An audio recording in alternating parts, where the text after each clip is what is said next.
Hello, football fans, and welcome to another beautiful edition of Locker Room on the Voice of the People TV. I am your host, Jerry Ape, and today we are jumping into the most electrifying moments from the pitch. Join me, James and Maiwa, as we break down the biggest matches, hot headlines, and of course, the biggest transfer news coming all around Europe as the countdown to the deadline day for the transfer window in Europe. And of course, some big names are beginning to make moves. Some very interesting moves are being anticipated as we count down to the close of the transfer window in Europe. And of course, we're here to give you all the hottest gist as far as football is concerned. James, great to have you with us this lovely day. A very good evening to you, Jerry, and also to Mayowa and all our viewers. A very good evening. Yes, sir. Countdown to the end of the transfer market, and it's looking like a very big one. News of Chiesa to Liverpool, very shocking one. No one saw that coming. It was looking like Chiesa was going to be in Juve till the end of next summer. But I stand is a Liverpool player. Congrats to both parties, Liverpool and Chiesa. We just see what he brings to the table. But it's a good day to talk football. Yeah.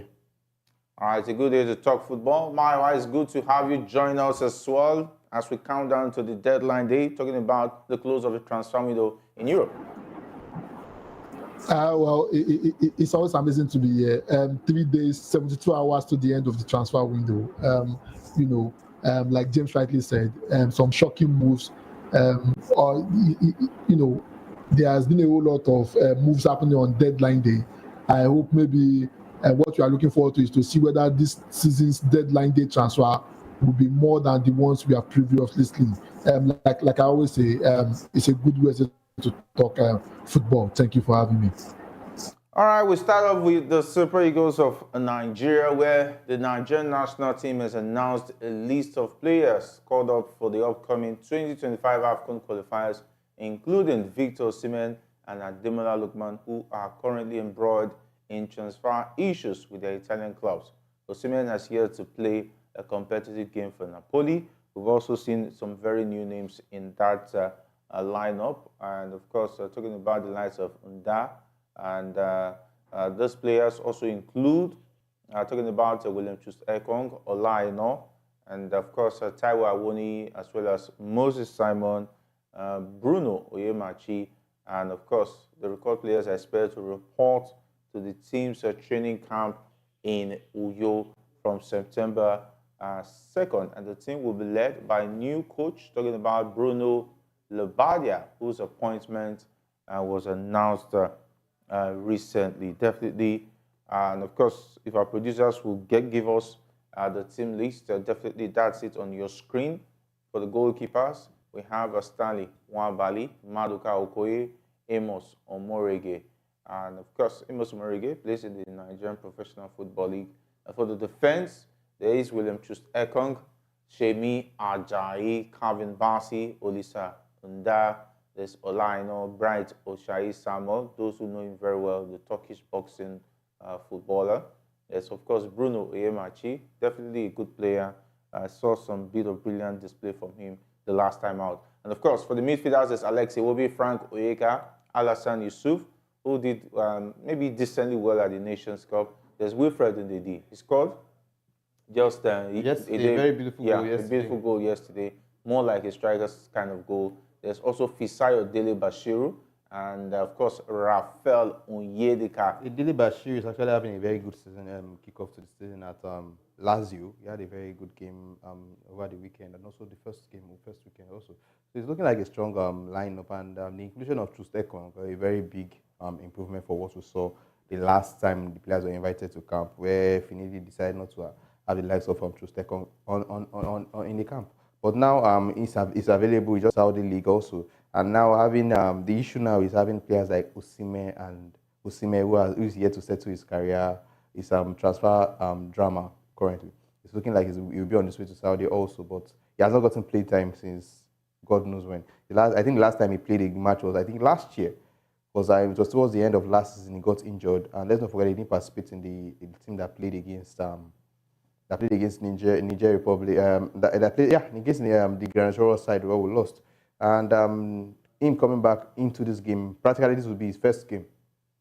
So I think I think he might not be fit for the match, and also inclusion of Taiwo Awoni a good one. Taiwo I've known he has been battling with injuries for a long time. And him being back in the Super Eagles side, a very good one. And also mixing it up with what we had before, the likes of the Boniface, the likes of the Ndidi, and the rest. So let's just see what Bruno can do with his boys and he can manage his boys. If he can be able, if he's able to get full 6 points, very good for him. And if he was maybe getting 4 points, I think it's a good way to start his tenure at the Eagles. All right, Mario, you've seen the team lineup by now. Talking about the wise men who have been selected to, talking about persecuted qualifiers against Benin Republic and Rwanda. What's your take? What's your assessment on the team list? I mean, can you hear me? Yeah. So I mean, the list is very interesting. We have been clamoring for, especially me, I've been clamoring for the return of Maduka Okoye, and finally, Maduka Okoye is on the list. It's very good that Taiwo Awoni is making an inroad back into the team. We have a true second. No matter how you want to look at it, the experience of true second, was lacking in the two World Cup qualifiers, and that was the reason why. If you look at how we considered goals against South Africa and that we considered goals against Benin Republic, you could see that the experience of a central defender was lacking in the pairing that we had, and that was the reason why they were rookie mistakes that led to us conceding goals. However, it's a very good list. A whole lot of our heavy hitters coming back. Ekong, bringing all this experience to the defense, trying to probably calm the defense down. Hawoni would also be, someone to look at if the going on the particular match day is not going good. We have, an Hawoni that can pop up and come and do the magic. Dele Bashiru has been very fantastic with Lazio. Alassane Yusuf, yes, had a decent Nations Cup. However, club-wise, I'm still scratching my head in terms of his performance. The other guy, Brad Osayi Samuel, the boxer, I hope he doesn't come to the Super Eagles and start boxing again like he did in the Turkish league. However, it's a good news overall. I hope, the coach that they told us that they appointed yesterday will be around to be able to take care of the team. I think with this kind of squad, irrespective of what they are facing, the worst we should be expecting in that particular qualifier will probably be a draw. We have the firepower to be able to dispatch the Rwandans. All around, a good list. All right, it's all along a good list. And of course, we would like our viewers to also tell us what they think about the list, talking about the 25 wise men that has been picked by the Nigerian Football Federation under the guidance of the technical department, talking about led by Osinekwa Vaughan. We hope that Labbadia will have all the necessary, talking about firepower going into that game. If you take a look at the attack, definitely the usual suspects are there, talking about Victor Osimhen, all around, I think these are the best set of players with players are available. I think these are the best set of players we could get currently that are currently available without injury and everything. The big question is Osimhen. If he's starting, the 9 is going to be a problem. Will he concentrate? Will his mind be there? That is no. He's going to be settled before. I'm sure before the end of this week, before the end of the transfer window, and it's looking like he's going to the Saudi side already. And I think personal terms and the rest have all been agreed. He has not. I'm not even concerned about whether he will be concentrated or not. He has not played any match game in over about 3 months, if I'm not exaggerating. I think his last game was against Leeds in the Serie A, and he was injured. Since then, he has not played. He has not participated in any game. He didn't take part in Napoli preseason. He didn't train with the team. Let's not forget that also because he was sidelined. Now, going into this major competition, someone that has not played for over 3 months. And let's not forget Awoni too is also having the same similar issue. When was the last time Awoni featured in any 90 minutes game? I think these players might not be fit for this match, those two. And I think that might be a problem. You're having 2 number 9s that might not be fit for the match. And when you take a look at this list, I think those are the 2 natural number 9s we have. Except you want to put in a Boniface to come in. My feel in a position. But Awoni, Boniface, and Osimhen. I can't remember the last time he actually played as a top 9. So I don't think he's going to feature in that role. So I'm thinking those 2, I'm scared of how fit they might be for the matches. And reporting in camp on the 2nd of September, and you have a match on the 5th of September, just 3 days. What does Bruno have to instill in less than 3 days? That's a very big ask. I don't know what's the magic that is going to be done by Vaughan, if he's going to be an assistant on the day, and Bruno on that day. I just feel 3 days is actually a very short period of time for these players to prepare. Players have been going through dramas. Lookman also has his own clause, but credit to Lookman, he took part in the preseason games. He played in the Super League Cup final, and also he has played a couple of games this season. So I think he might be fit for the game. But big question is Osimhen and Taiwo Awoniyi, our two strongest nine. What would they be bringing to the table? Looking like those guys are not fit currently. All right, what will they be bringing to the table? That's what we'll be looking forward to as the Super Eagles get back to camp ahead of the September qualifiers against Benin Republic and Rwanda. Meanwhile, the appointment of Bruno Labbadia as the new coach of the senior national team of Nigeria was made possible by a powerful endorsement from a former picked by the Nigerian Football Federation as the replacement for Finidi George, who left the team unceremoniously 2 months ago after a disappointing performance in the World Cup qualifiers. His appointment wasn't popular among the hierarchy of the NFF, but the camp of the Minister for Sports, Senator John Eno, were fully in support of his taking over as the coach. And one person who drove his case was Austin JJ Okocha, who was a teammate of Labbadia at Eintracht Frankfurt during his playing days and followed the progress of his former teammate when he made the transition to becoming a coach. Okocha assured the NFF that his ex-teammate's reputation of steadying the ship of sinking ships in the Bundesliga makes him the perfect fit for the job, considering the position of the Super Eagles in the World Cup qualifiers group. And of course, they say he's the king of saving teams from relegation battles. So if you take a look at it, I think the Super Eagles is, however, in a relegation battle as far as the World Cup qualifiers is concerned. If we need to see, if you need somebody to save a sinking ship, coaches like Sam Allardyce used to save teams from relegating. Sean Dyche is the recent one now. And I don't think Sean Dyche is going to escape with Everton this year because the drama going on at Everton is actually a lot. Let's leave Everton to Everton drama. Let's focus on Nigeria. Bruno taking over the job. Well, I don't want to judge him before he starts his career at the Super Eagles coach. I want to give him time. Let's watch both games in Uyo and where they travel to, and the second game. Let's see what they do in those two games. Well, those two games are still rather too early, but I think some signs should be there. It should be much better than what we saw with Finidi. We should be seeing something much more better than what we saw with Finidi. Even if they're not going to, even if they don't win, they don't get full 6 points. At least I think they should give us something, give us a glimpse of hope that okay, going forward, these are things that they might build on. Like I said earlier, from 2nd of September to the 5th of September is actually a very short time for these players to get a new philosophy and a new style of play going into those 2 matches. But I just feel Bruno will just have to work with what he has currently, and let's see what the boys can do going forward. It's actually a good team. JJ Okocha rooting for him. We said it yesterday, because of he was a good player, he has not done very much as a coach. I'll keep on saying that. He had 43% win ratio. It's not a very, very good one. And fact that he has not won any major competition. Connection will not give you the performance on the job. You have to put in all your effort to be able to earn, your pay in terms of when you finally get the job. Yes, it's good that Okocha is guaranteeing the guy. However, he will need to show working in terms of what he can do.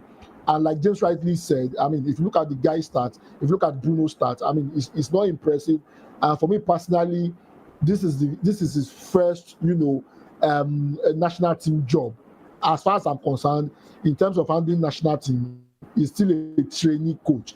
However, we might come with the argument that everybody will start from somewhere. I mean, the Averena that we are talking about today and the rest of that, they started with a particular team, and that's how they've been able to graduate into coaching different national teams. So that has been my only concern: the win ratio and what he has been able to achieve of this. However, we have nothing to lose. We have been coachless for the past 7 months, and finally, the NFF have decided to appoint somebody. Let's see what the guy is able to do with the kind of quality we have. And James Rice said something the other time. He has 3 days to be able to prepare the team. And this will be good test for him. I mean, I want him to show character. In as much as there's a lot of job he's taking, I want him to show character in terms of assembling the team for them to be able to give a decent enough performance against Rwanda, and that's what will probably build the confidence in Nigeria, or dash the confidence in Nigeria. So the jury is still out on him, and I'm waiting to see the kind of performance he'll be able to put out with his team when we are playing our qualifier next month. See what happens. Definitely, some will start putting out the jotters to score him when the Super Eagles take on Benin Republic. But I think going from Benin Republic be unfair. It's been so unfair. You cannot. But we need to see signs. Yes, I said it. I think me and Mayo earlier stated that even if he does not get full 6 points, but his style of play should show that there's something working, there's something building, there's something. There's hope that in the future it might be better. You cannot just come and play formula-less football like the person that we had before. So Mayo was coach. So I just hope the boys can just show us a glimpse of what we should be expecting. Yes, 3 days is actually a very short period of time for anybody to work magic when it comes to coaching football. But just a glimpse and maybe get us at least 3 points or maybe 4. I'm good. All right, so of course, meanwhile, the newly appointed Super Eagles head coach Bruno Labbadia is expected to assemble his backroom staff and is likely to retain his trusted German assistant. The 58-year-old coach is expected to bring in at least 2 foreign assistants while also working with local coaches. And Labbadia has a history of working with 3 assistants, namely Ndink Soja, as well as Olaf Jaben and Bernhard Trares. Of course, Sosa, who is considered Labbadia's most reliable assistant, is likely to be his first choice. The trio has worked together at several club sites, including Bayern Leverkusen, VfB Stuttgart, and of course Wolfsburg, and not leaving out his stint at Hertha Berlin. Currently, Sosa is unemployed after leaving Turkish side Samsunspor in June, and Trares, a former centre-back, started working with Labbadia in 2015 at Hamburg and continued the partnership at Stuttgart. He is also currently without a club. And Jaben, who is currently managing German side Victoria Cologne, started working with Labbadia in 2018 at VfB Wolfsburg and Hertha Berlin. So definitely, if he has these guys behind him, he has enough. Talking about intelligent guys who knows football, carrying the Super Eagles alongside him. If the NFF can give him the exact amount he has requested to bring 3 additional coaches with him, I don't think the NFF are will be able to pay such amount. I think fair enough, they gave him 1. He's able to. They're able to. I'm waiting to see what the deal structure is going to look like. I want to know what it's going to look like, and I want to see the game against both games and see how many people are with him. How many of his guys are with him. I don't think the NFL will be able to pay him and 3 other coaches. It's not the NFL that is paying. The sport ministry has said they are going to pay. There's a private firm that's also going to bring the money. So, and I want them to make sure that they get the account number of the coach. Directly pay him the money directly. The money, I want to sound this as a note of warning. The money should not come through the NFF. This should be put on record. The money should be paid directly to the coach. The coach will now know how he will sort his assistant. Then the local coaches, the NFF can settle them. Yeah, that is it. If it works that way, I'm fine. I think one thing we should even speak about is we have had about how many foreign coaches in the last how many years. Every one of them had a local coach. Just imagine Garnier was the coach of Nigeria for about 2-3 years, if I'm not mistaken. Who was the local coach that was with him? After Garnier left, what did the person bring to the table? You cannot just be staying there and be collecting assistant coach money and thinking that we Nigerians are investing in you, that okay, after a particular period of time, you must have learned something from whoever was the coach, and you are supposed to bring it into these boys. And after the coach leaves, you are also not in the picture. We had the same issue with Finidi George. Yeah. Finidi George was Perseverance assistant for almost a year, and he was also a coach at Enyimba for that's a particular period. I think the best thing to do is to get a young guy who is willing to learn, who is not there as figurehead. No, not as figurehead. Okay. Someone who's willing to learn, who is not there yet, but who will not feel that he has arrived. Okay. Like Finidi was already feeling he has arrived because he has played football. He has won the Nations Cup and so on and so forth. get a level-headed person who will watch Labbadia and learn something. So whenever he leaves, eventually, we will have somebody who has learned something. I think a right thinking for them to do is get somebody from the age grade team, reboost or reinvest into our age grade football. Get the head coach for the Flying Eagles. Get the head coach for one of these players, under 17 or whatever. Put him, let him work with Labbadia whenever he's whenever the AFCON or qualifiers are on or whatever. He learns from his style of play, takes that back to his age grade football, and surely you see changes. You cannot tell me that when you are learning from people that, just imagine Labbadia comes with all his assistant coaches, people that have coached in the German league for over how many years, and you cannot tell me that you cannot learn one or two from them. It just shows, I don't know what the NFF, how the structure is working currently, but it's looking like we are just investing in somebody, in a local coach that is going to serve as an assistant. And whenever the coaches loses their job, the person also loses his job. So what's the essence of us always putting a local person in the board? Is it just get information and relay back to the NFF or what? I don't know what. As a spy. As a spy, I don't know what we are doing currently. Yeah, that is if the person who's put there forgets what he's there for and start paying out of hand. Maiwa, Chelsea's interest in signing Victor Osimhen, we hear is back on track. But with the feelers we're getting online, it looks like Osimhen might be heading to Saudi Arabia. In as much as I would not want him to go to Saudi Arabia, playing any football at all, playing any football is better than playing no football. I mean, we have seen what is going on in Napoli. Antonio Conte is not even listing him on the bench. It means he's telling him that he doesn't have a place in his team. And it will be so sad. The moment he doesn't play football, active football for a very long time, his valuation will drop. And we might end up seeing Osimhen playing for the likes of,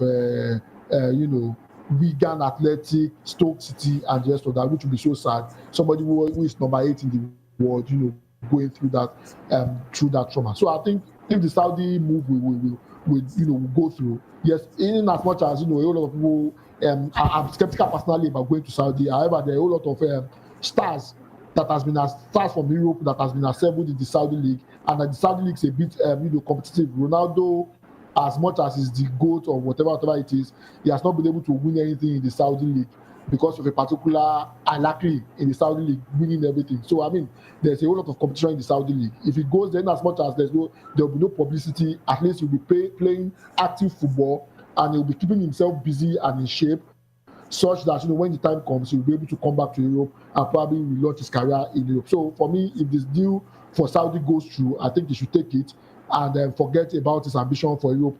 Maybe in the next 1 or 2 years, and probably relaunch his career back in Europe maybe after 2 years, to be honest with you. I just feel sad about this whole Osimhen drama, and I wonder how will the 8th best player in the world, a player that scored over 3 goals, a player that led a Napoli side to their first title in but if it's an European club, the price will definitely be different. Well, if he's making his way to, I think playing for in the Saudi league is better than sitting on the bench for a whole year.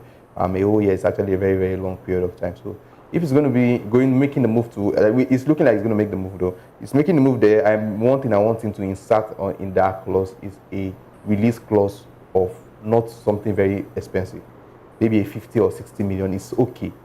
Then after a year, he makes himself available in the market, just proves himself, score a very ridiculous amount of numbers, in the Saudi league, and I think he's going to put himself on the map again.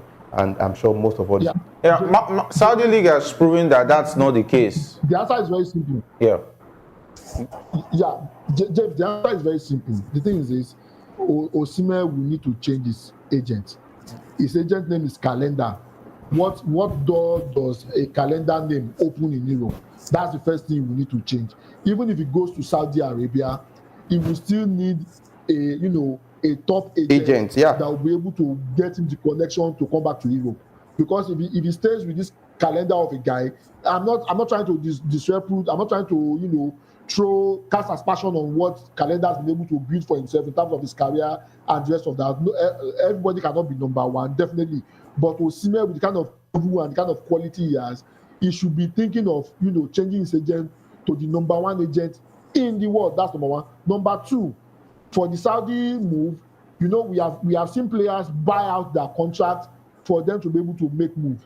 Osimhen should also have that at the back of his mind when he's going to Saudi and he's getting all the money. He should be keeping some when the time comes, and probably there's a rancor in terms of transfer fee and just for that. He can use that to buy out his contract to be able to get the kind of move he wants in Europe. He should also consider that too, and not just go and play for Saudi and get all the money and spend all the money and not think of coming back to Europe again. If he wants to relaunch his career in Europe, he should first of all change his agent and also have at the back of his mind that he might need to end up buying some part of his contract out such that he'll be able to make the move. All right, let's see how that one pans out. But we hear that he's demanding £500,000 per week if he's going to make the move to Chelsea. I think that's a ridiculous amount. Yeah, for Chelsea right now. Who wants to? I think he earns about. I think he earns about 250 or 230 if I'm not mistaken. And Chelsea at this point are trying just to clear every amount that they owe. I think they're looking for a way to even discharge of Sterling, who is about three. Even Chilwell also. So I don't think they want to incur such amounts. Bringing Osimhen into that mix currently. I just feel the way he's looking, I think Saudi is the only option he has. Because coming into the Premier League, I don't think any club will want to pay him above 250, 300. I don't think any club wants to pay him. I think he needs to wait for his time. I think in terms of that, if he really wants a Premier League move, if he goes to the Saudi league, and is coming back after a year, I don't think any club will still want to pay him above 200. Definitely not. So I think now is even the best time. If Chelsea, if he can bargain and they end up about 250 or even 200, even 200 is not a bad deal. You do well in your first 2-3 seasons, they give you an improved contract. That would be after tax. £200,000 after tax would be a decent one in England. But the thing is this: if you look at the situation that Chelsea is in right now, forget the performance of. And I'm not trying shade at any Chelsea fan. If you are listening to us, please, I'm not trying any shade at you guys. I'm not trying to banter you guys. The thing is this: if you look at the performance of Saturday against Wolves, that's a one-off performance. The problem with Chelsea is that they have been inconsistent in front of goals. The guys that put up that performance, they are not an out-and-out striker. They can give you that kind of performance once in a while. They will not replicate that kind of performance every week. Take a typical look at Haaland. Haaland has his off days, but majority of the time, Haaland will guarantee you goals. And that's what Osimhen has. So if Osimhen is asking, yes, 500,000 is ridiculous. Yes, I agree. But if Osimhen is asking for a salary in the range of what Sterlings are getting, and we know the potential, we know the capability and ability of Osimhen to deliver, then I think Chelsea should probably get him into a talks and probably give him something in the range of what they are paying a Chilwell or a Limestein. Because I mean, to be honest with you, Osimhen is way better than the guys that were doing the magic over the weekend for Chelsea. Because I mean, Osimhen is consistent. Those guys, they are not consistent in doing that same thing every week. All right, definitely. That's definitely a big one, a big decision. We also hear that they're also looking at Ivan Toney, and if that is the case, so for you, for Chelsea, who should they be going for? I wonder, Toney or? To be honest, Toney will come at a cheaper rate. Toney will not earn as much as Osimhen will earn, but Toney will deliver you numbers. Because he has Premier League experience. He has Premier League experience. And let's not forget, Toney is a kind of player that can move with the ball. He's a player that is not scared of taking on defenders. It's almost like Osimhen, but maybe Osimhen is quite more powerful and stronger. Yes, and I think Toney has the edge. To be honest, forget that we are Nigerians and we love Osimhen as a player. The fact he's a Premier League player, and but age is definitely not on his side. Toney is 27. Right. 27. Osimhen is 26. Toney will still give you about 5 good years of numbers. And what about the trust about English players not really lasting the length of time? It's also another big issue too. That's one thing they will have to consider. Yeah, Maiwa. But Jai, the thing is this: we should also understand that Ivan Toney is a big club player. This might sound, cliche. Yeah, the pressure of a big club, yes. Ball, right? Yeah. However, some of these guys, they thrive in smaller clubs. When they get to big clubs, they start, you will not see them. A typical example, Dominic Solanke, £60 What has been the result? Richarlison, moving from Everton to Tottenham. Sancho, Popoli. Forcing themselves for buying. Why did you cover you players? No, I'm just bringing those names. The pressure of playing in big clubs. Even Darwin Núñez. That's the truth. Look at from Benfica to Liverpool. I mean, Anthony from Ajax to Manchester United, we are seeing the result. Darwin Núñez. So the list continues. They have to consider the fact that, yes, and a typical example again is Lukaku. Lukaku did well in Everton, came to Manchester United. What happened? And it was fair at Inter Milan. But still, when he came back to England for big clubs, was nowhere to be found.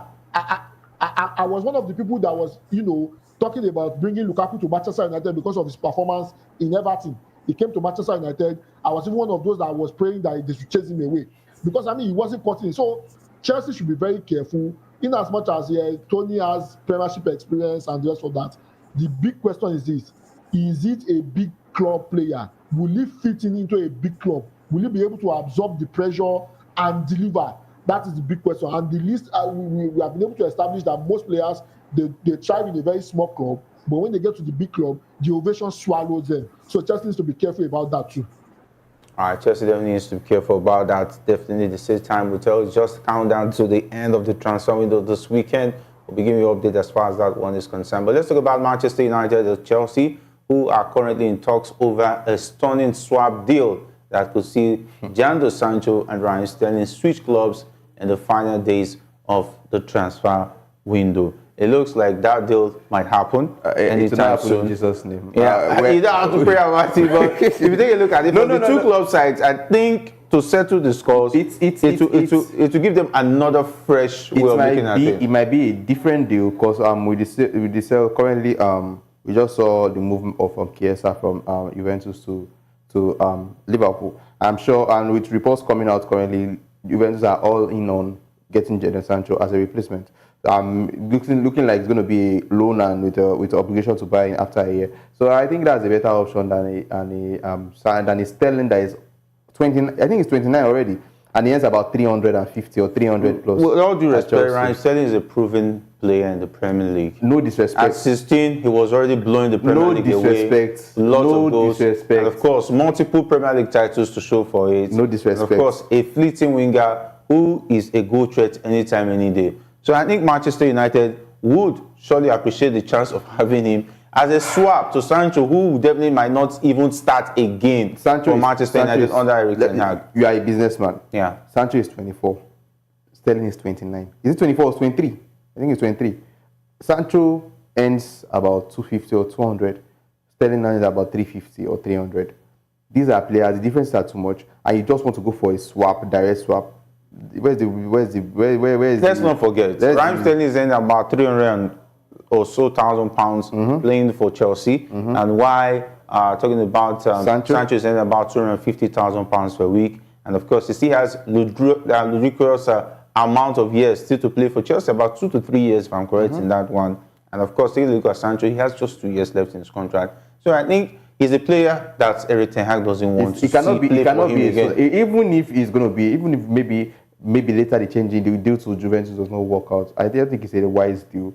If at all we are going to get Sterling and they are going to get Sancho, they should be adding money on Sterling. But Juventus is asking for a loan deal where they are going to pay part of his contract, which actually does not look good for Manchester United. According to the report, they are still in meetings trying to discuss on how the payment structure. But mind you, Juventus will not give you what you want, definitely, because they know you don't want to offload the player. If it does not work, thank God we have options. Yeah. I think they are from the left. They are the apart from Garnacho. They are the ones in need of getting Sancho now more than Manchester United. Manchester United might decide to keep Sancho and maybe give him some minutes as the season progresses. But let's not forget we are short of our wingers. If you have Sancho and Raheem Sterling on the bench, who would you go for? Definitely Sterling. Definitely. So, Maiwa, what's your take on the swap option for Chelsea and Manchester United as regards Sancho and Raheem Sterling? Holy Ghost fire. I will start with that. You become O'Malley. No. On a more serious note, now the thing is, Sterling has been on a decline, and that's just the honest truth. Yes, I get them before. No property again. He's on a decline. See, the moment he left Man City, you could look at the 2 seasons after he has left Man City, he has not been able to do anything fantastic for the club, for Chelsea. And I don't think at this present moment, Manchester United will need a player that's in decline. If the numbers were good, I would have said yes. But at the moment, it would be a very wrong move for Manchester United to buy a Sterling, to swap a Jadon Sancho for a Sterling with a dwindling number. I don't think it makes any logical sense. The reason why Jadon Sancho has not been playing is because of the ego of Erik ten Hag. The player has already apologized according to report, and you even allowed him back in training during the preseason and just for that. I wonder why is is still stone-hearted and continues not to list him. I think the boy has apologized. I think it's time to let go. Yes, I was one of those that said he should go hard on him, but I think when the guy has already admitted to his wrong, the best bet is to forgive him and integrate him. I don't think Sancho is a bad player. Performance of Sancho on his day and the current performance of Sterling, I'll pick 10 of Sancho over 100% fit Stanley, because I mean Stanley is not. The stats does not agree with you on that. Maiwa, that's really unfair. Yes, Sterling. The only reason why I would not want to swap Sterling to Jadon Sancho is Sancho is young. Sancho still has the opportunity to grow and get better, possibly. But Sterling does not look like someone that is 29. What do you expect from a 29-year-old player? And let's not forget, this is a Manchester United side that are trying to clear deadwood. Let me not say deadwood. Let me use players that are ending on a very high side, that are not doing very well. So these are players, we still have the like of Casemiro, and we found it difficult to sell Casemiro over the summer. And this want us to go and add Sterling that is going to collect at least 250 or 200. And Sterling is not going to give you the Sterling of Man City days. So I think I don't want mind to even be in that deal. That's better loan into Juventus. If he goes there and in a year he goes back to the form of Dortmund, or good and fine, we sell him at the high rate. If he does not make it to that same form, any amount Juventus brings at that period, we let go and we cut in our losses. But for now, Sterling and Sancho is not. I don't think it's even a good deal. Sterling is 29. He gives you just 2-3 seasons, and you'll be finding it difficult. He gives you just 2 seasons. After 2 seasons, you'll be looking for how to sell him and get another winger, and he might not be as good as what he was at Man City. So I just feel it's not the right day for Manchester United to be pushing at this moment. Instead, go and join Chelsea and get Ivan Toney. All right, definitely it's a big one, big decision. Of course, it looks like the Ineos guys will have a lot to ponder as far as this one is concerned. For them to have thought about this, they would have looked at the option and believed that maybe it's the best option for Manchester United. Now left to whether they will listen to the likes of Mario and James as regards their opinion on a swap deal that involves Sancho and Raheem Sterling. And of course, how would you feel if you're a Man United fan watching, if talking about the swap of Raheem Sterling for Jadon Sancho? All right, and of course, we already have some comments about the Super Eagles where Olu Yimide says the quote that Ceredeses should have been in the list. Awoni doesn't deserve to be in the list. And of course, Ceredeses for me falls in the category of Paul Onachu. He has been given lots of time to prove himself with the Super Eagles, but he failed to actually deliver. Another comment still from Oluyimide Dabi. He says that I concur with Maiwa on all his comments about Victor Osimhen, because he's saying that he agrees with Maiwa on his thoughts about Victor Osimhen's move to either Chelsea or talking about the Saudi League. All right, let's talk about some more transfer news as interest now. Some Liverpool fans, of course, Liverpool is on the cusp of signing Italian forward Federico Chiesa after agreeing a transfer fee with Juventus. The player will soon travel to England, and of course, we've already seen pictures and videos of him making a move to England to complete a medical examination and finalize the remaining details of the deal, as personal terms are not expected to be an issue. And of course, we hear that £11 million is going to exchange hands between Liverpool and Juventus for a player who is 1 year up on his contract, is 26 years of age. And of course, for those who remember the Euros in 2020, he was quite instrumental to how Italy won the Euros against England. Chiesa, a fantastic player. A panic buy for me. I think it's not a good. It's not a sign that should be up to Liverpool standard. Yes, I expected him to be on the move from Juventus after the summer, because Thiago Motta made it obvious he's not a player he wants to have in his plan. I was not expecting him to end up in a top club like Liverpool. Considering the fact that they have a Luis Diaz there also. Problem with Chiesa is an injury-prone player. There's someone that has been since I think since 2021 he has been missed about 18 matches due to injury. That's actually a lot. 2021 to 2024, practically 3 seasons, and he has missed about 18 matches. I think practically last season he missed about 40 or so matches. So these are a player that is injury prone in the German Bundesliga. I'm sorry, in the Italian Serie A, they are bringing him into a Premier League that is much more stressful. When you look at the calendar, you play weekends, weekday, midweek, practically every day of the week. Can he keep up? I think that's not. He's not actually going to start. It's going to be an option for talking about Mohamed Salah, who or Luis Diaz. Yeah, or Luis Diaz, but he's more comfortable playing from the right. And of course, we know Salah plays lots of games. When you look at the amount, 11 million, it's a fair one. But when you go back and you look into his injury records, oh well, it's scary. I just hope maybe he drops that injury crisis at Juventus and he does better at Liverpool. A very fantastic player, but the injury is a problem. He had his best season in terms of ratio, in terms of appearances and goals last season for Juventus. That's how funny it is. So the season before, he had a long injury spell that actually ruled him out and, of course, created a lot of problems for him. Mariwa, Federico Chiesa, all the way to England to play for Liverpool. Because before the kind of competition that Liverpool be involved in, there is a need. You don't have scope that you are going to struggle throughout the season and the rest of that. So yes, like James rightly said, the only concern is the injury concerns and the rest of that. And I hope for the sake of his career, he's still very young at 26. I hope for the sake of his career, he's able to drop that. And like James rightly also said too, the high intensity of the EPL, how is he going to cope? Apart from matches being, clubbed together, you have to play matches, you have to play, 4 matches in 10 days and the rest of that. The high intensity, the high tempo of the EPL, would they be able to cope based off the injury concerns and the injury he has suffered before? That's the only major concern. But on his day, it's going to be a very fantastic addition for Liverpool. So I'm looking forward to seeing him play for Liverpool, and I hope, minus the injury, I hope to see the best of him and see how he's able to compete with Liverpool. Good one for him is not getting the quality of Federico Chiesa.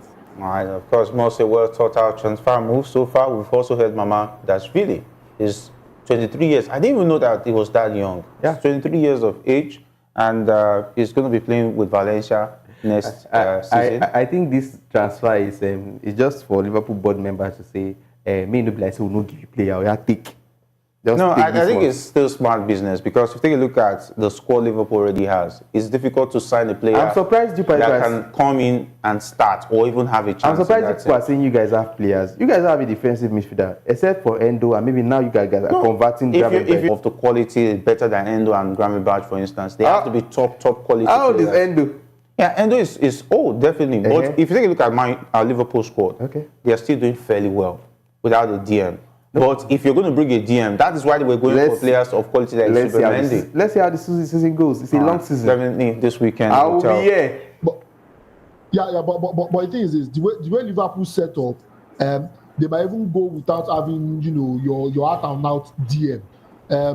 Most of the time when they are in possession or when they are out of possession, most of the time when they're in possession, what they do is they switch from a back 4 to a back 3, pushing one more forward, and you have more room and more crowding the midfield and ensuring that they first of all crowd the midfield. That's the first thing.